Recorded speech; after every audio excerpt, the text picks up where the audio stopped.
Boa noite, pessoal. Eu queria começar falando um pouco de como que é importante a gente ter acesso às coisas e como que incomoda quando a gente não tem acesso a alguma coisa. Que é do mesmo jeito que eu comecei essa palestra, de costas para vocês. E o quanto que incomoda a gente não ter acesso a alguma coisa. O quanto que incomoda quando a gente não entende e quando só a partir que a gente tem acesso de uma informação que a gente pode começar a mudar a nossa realidade. Tem até uma brincadeira que eu faço quando a gente fala de sonho, que é impossível. O ser humano ele não consegue sonhar com algo que ele não conhece. Quem aqui, eu aposto que nenhum de vocês nunca sonhou com alguém que nunca tinha visto. Nos nossos sonhos, no nosso subconsciente, a gente sempre encontra alguém que a gente já conhece. Alguém que a gente já teve a oportunidade de cruzar na nossa vida. É impossível a gente sonhar com alguém que a gente não conhece. Falando em sonhos, inclusive, eu queria agradecer a oportunidade de estar aqui com vocês, de estar pisando nesse tapete vermelho, que eu sempre sonhei em me apresentar numa palestra do TED, mas eu só comecei a sonhar em me apresentar numa palestra do TED depois que eu conheci a plataforma. Enquanto eu não conhecia a plataforma, não tinha como eu vislumbrar estar aqui contando da minha história para vocês. E agora sim, para me apresentar, eu gosto de me apresentar como filho do meio da Dona Alice. Não tem melhor maneira para me apresentar. Isso define muito sobre um ser humano, né? Ele ser o filho do meio, nem o mais novo, nem o mais velho. E para contar a minha história, para falar o que eu quero falar para vocês, contando um pouco da minha história, eu sou nascido e criado no Jardim Pantanal, que é uma... Tem alguém no Jardim Pantanal aqui hoje? Sempre tem alguém no Jardim Pantanal, a gente se espalha, a gente está por todo mundo. E o Jardim Pantanal é uma comunidade que a maioria das pessoas conhecem pelo seu histórico de enchentes, de inundação. É uma comunidade que foi formada na década de 70, na década de 80, por famílias que vieram do Nordeste, tentavam vir em São Paulo, como a família da minha mãe, como a família do meu pai. Então, um bairro sem planejamento, um bairro que foi sendo construído ali, sem nenhum tipo de planejamento, sem nenhum tipo de estrutura. E o Jardim Pantanal, inclusive, tem esse nome por ficar às margens do Rio Tietê. E por estar às margens do Rio Tietê, como a gente viu lá na quarta série, na aula de ciências, o rio precisa transbordar no verão, e isso fez com que a gente passasse por diversas enchentes, por diversas inundações. E o que eu empreendo hoje, o que eu transformo hoje, é justamente para melhorar essa realidade. O Moradigna, que é a minha empresa, não tem a função de acabar com as enchentes, de acabar com as inundações, mas de lidar com uma grande problemática que é ocasionada por isso também, que são as casas insalubres. E eu lembro de uma situação que eu tinha 6 anos de idade, meu irmão mais novo tinha 5 anos de idade, a gente passou por uma enchente, tem aquela piada, né, que fala que pobre não tem nada, mas quando vem a enchente fala que perdeu tudo. É verdade, acontece. E foi quando a gente passou por uma dessas situações que eu lembro da minha mãe tentando salvar os móveis, da minha mãe tentando colocar as coisas em cima de tijolos. Ela pegou eu e meu irmão, colocou num lugar mais alto e pediu desculpa por aquilo. Como se aquilo fosse culpa dela, como se ela tivesse que se desculpar por alguma coisa. Eu tinha 6 anos de idade, não foi com 6 anos de idade que eu comecei a fazer alguma coisa, mas eu tenho certeza que é esse momento que me movimenta a estar fazendo o que eu estou fazendo hoje. Porque a partir do momento que eu passei por isso, a partir do momento que eu entendi que isso podia causar grande impacto na vida das pessoas, quando a gente fala de uma residência insalubre, a gente está falando de uma residência com mofo, sem ventilação, sem iluminação, com diversos problemas que impactam negativamente na vida das pessoas. E como isso é prejudicial. E aí quando eu entendi isso, eu comecei a empreender um sonho. Eu comecei a empreender o Moradigna, que é um negócio social que faz pequenas reformas nas comunidades de baixa renda para acabar com esses problemas. Que oferece uma solução completa para a família, para que ela possa morar bem dentro da sua própria casa. Se uma pessoa não se sente bem dentro da sua própria casa, onde mais ela vai se sentir bem? E é por isso que a gente empreende o Moradigna. O grande propósito de empreender o Moradigna, eu só comecei a entender como que eu poderia empreender o Moradigna quando eu entendi o que era desigualdade social, quando eu entendi o que era o meu propósito. E eu costumo falar que o propósito é uma força que te leva à transformação. E a gente só consegue começar a fazer essa transformação quando a gente encontra o nosso propósito. E as pessoas elas costumam se confundir, achando que elas só podem trabalhar com propósito, que elas só podem causar impacto, que elas só podem causar o seu propósito se elas estiverem trabalhando com impacto, necessariamente com impacto social. Não, pessoal. A gente deve trabalhar com propósito em qualquer que seja a nossa carreira, em qualquer que seja a nossa função. Em todas as funções a gente tem que fazer com propósito. Se a gente não conseguir se identificar, se a gente não conseguir trabalhar com propósito, a gente está literalmente desperdiçando metade da nossa vida. Eu fiz essa conta. Das 16 horas que a gente passa acordado, 8 horas a gente passa entregando o que a gente tem de mais precioso, que é o nosso tempo, para uma força de trabalho, para uma organização, para um setor, para uma empresa, para uma ONG, enfim. Se isso não está alinhado com o que a gente veio fazer no mundo, a gente está literalmente gastando das 16 horas, 8 horas, metade, desperdiçando a nossa vida. Por isso que é super importante a gente descobrir qual que é o nosso propósito, se alinhar com o nosso propósito e começar a atuar a partir disso. Eu tenho uma grande amiga que, conversando com ela a respeito disso, ela falou para mim uma vez, ela confidenciou para mim uma vez que quando ela, sabe aqueles dias que tá meio chuvoso, aqueles dias que tá nublado, tá cinza, que a gente daria tudo que o despertador toca, a gente daria tudo para ficar ali o restante do dia. Ela costuma falar que quando ela tá nesses momentos, ela para e pensa: se eu não levantar da cama hoje, a vida de quem vai deixar de ser impactada? Se eu não levantar da cama hoje, a vida de quem vai deixar de ser impactada?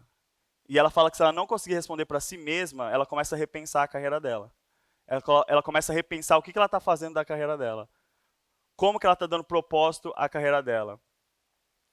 E esse discurso pode parecer simples, esse discurso pode parecer fácil, pode parecer que é de um dia para outro que a gente consegue alcançar esse propósito, que a gente consegue alcançar isso, mas não é fácil, pessoal. Foi só quando eu entendi que a desigualdade social foi uma descoberta na minha vida que eu consegui unir o meu propósito para causar essa transformação. E foi um processo, descobrir que desigualdade social é uma descoberta. Ninguém nasce sabendo o que é desigualdade social. Porque desigualdade social é delta. Pela denominação da palavra, é delta. É quando você conhece uma realidade de escassez, conhece a realidade de abundância e você consegue fazer o comparativo entre elas. Se você só vive numa realidade de escassez, você não consegue fazer esse comparativo, que era a realidade que eu vivia. Ao mesmo tempo, quem vive só numa realidade de abundância não consegue fazer esse comparativo. Eu morava no Jardim Pantanal e graças a muito apoio da minha família, graças a muito esforço, muito estudo, eu consegui acesso a um cursinho pré-vestibular, consegui acesso a uma universidade, consegui uma bolsa ProUni para estudar numa universidade particular. Eu estudei no Mackenzie, fiz engenharia civil no Mackenzie. E foi quando eu conheci o que era desigualdade social. Porque eu quero fazer um combinado com vocês, inclusive, só pode falar mal do Mackenzie quem é aluno do Mackenzie. Quem não é, não tem o direito. Então, eu me coloco nesse papel. E o que eu quero dizer com isso, pessoal? Que foi quando eu estudei numa das melhores universidades que a gente tem no nosso país, mas ao mesmo tempo a universidade mais burguesa e elitista que a gente tem no nosso país, que eu descobri o que era desigualdade social. Porque eu morava no Jardim Pantanal, estudava no Mackenzie, trabalhava na Vila Olímpia, no metro quadrado mais caro da cidade de São Paulo, e nossa, é isso mesmo, quem conhece a geografia de São Paulo sabe como essa logística é difícil, mas essa logística não me incomodava. Não me incomodava ter que acordar às 3h30 da manhã e chegar em casa às 1 da manhã. O que me incomodava mesmo era viver realidades tão diferentes todos os dias. Era ter ambientes tão próximos, a gente está falando de 70 quilômetros de distância, já falando de 40 quilômetros de distância, a gente não está falando de 2 países diferentes, a gente está falando da mesma cidade, diferenças tão grandes dentro da mesma cidade. E foi aí que eu descobri o que era desigualdade social. E a partir do momento que eu descobri o que era desigualdade social, que me caiu uma ficha de que algo deveria ser feito referente a isso. E que algo poderia ser feito dentro de um problema que eu conhecia muito bem. Dentro de um problema que, além de me impactar muito, impactava tanto a mim como diversas outras pessoas, porque a educação, que foi o que me deu acesso a isso, é a maior janela de oportunidade que a população de baixa renda pode ter para quebrar esses muros. Para não dizer a única, mas com certeza a maior. E tem um dado que eu acho super interessante para corroborar tudo isso, é que em cada 4 jovens da classe média triunfam quando a gente fala da maior porta de acesso à universidade no nosso país, que é o Enem. Quando a gente fala da população de baixa renda, a gente está falando de 1 a cada 600. E por que eu trago esse dado, pessoal? Eu trago esse dado porque eu odeio depois que a pessoa escuta a minha história, que depois que a pessoa entende a minha trajetória, principalmente quando ela me chama para um evento, me chama para uma palestra, depois que eu conto tudo que eu passei, ela me põe do lado dela, me abraça e fala: se o Matheus conseguiu, por que os outros não conseguem? Eu quero me matar, eu quero ir embora, eu não entendeu nada do que eu falei até agora. Porque, na verdade, pessoal, eu sou a construção de diversos privilégios que eu tive na minha vida.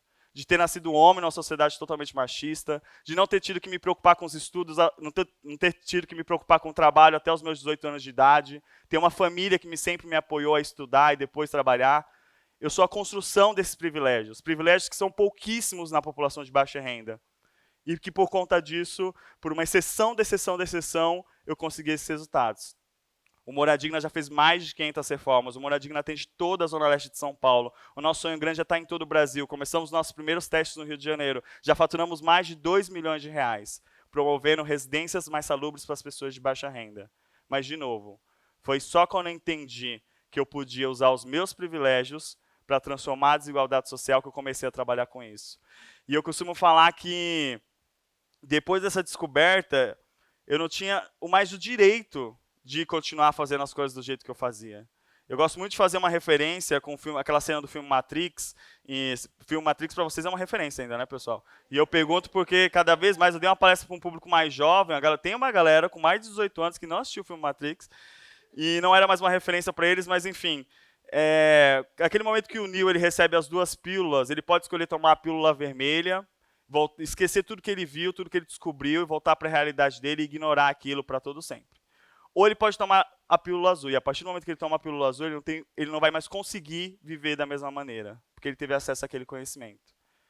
Eu queria que esse momento aqui agora, eu queria que essa palestra, o meu maior objetivo com vocês aqui hoje é deixar isso muito claro, de que a partir do momento que a gente entende o que é desigualdade social, ninguém tem o direito de continuar vivendo da mesma forma. A gente pode fazer esse acordo a partir de agora, sim ou não, pessoal? A partir do momento que a gente entende a desigualdade social, a partir do momento que a gente entende que a gente pode usar os nossos privilégios para transformar essa desigualdade social, eu volto e conecto com aquilo que a gente falou lá no início, de sonho. A gente começa a sonhar com uma outra realidade. Porque a gente só consegue sonhar com o que a gente conhece. E se a gente não conhece, não tem como a gente elocubrar, não tem como a gente especular, não tem como a gente viver nada. Então, primeiro, a gente entende o que é a desigualdade social, a gente para pensar em quais são os nossos privilégios e, a partir desses privilégios, começa a sonhar com um modelo de sociedade muito melhor. Que todos nós que estamos aqui, eu tenho certeza que escolheram tomar essa segunda pílula. De que não vai deixar, de que não vai se permitir viver da mesma forma a partir do momento que conhece essa realidade. Porque eu estou cansado, pessoal, estou cansado de construir pontes. Porque toda vez que a gente constrói pontes, quer dizer que o muro ainda existe. Quer dizer que ainda tem pessoas dos 2 lados do muro. E eu estou cansado, dá muito trabalho construir pontes. Eu tenho certeza absoluta que a nossa energia vai ser muito melhor empregada na hora que a gente começar a derrubar os muros. E eu conto com vocês para que a gente comece e continue fazendo isso. Muito obrigado, pessoal.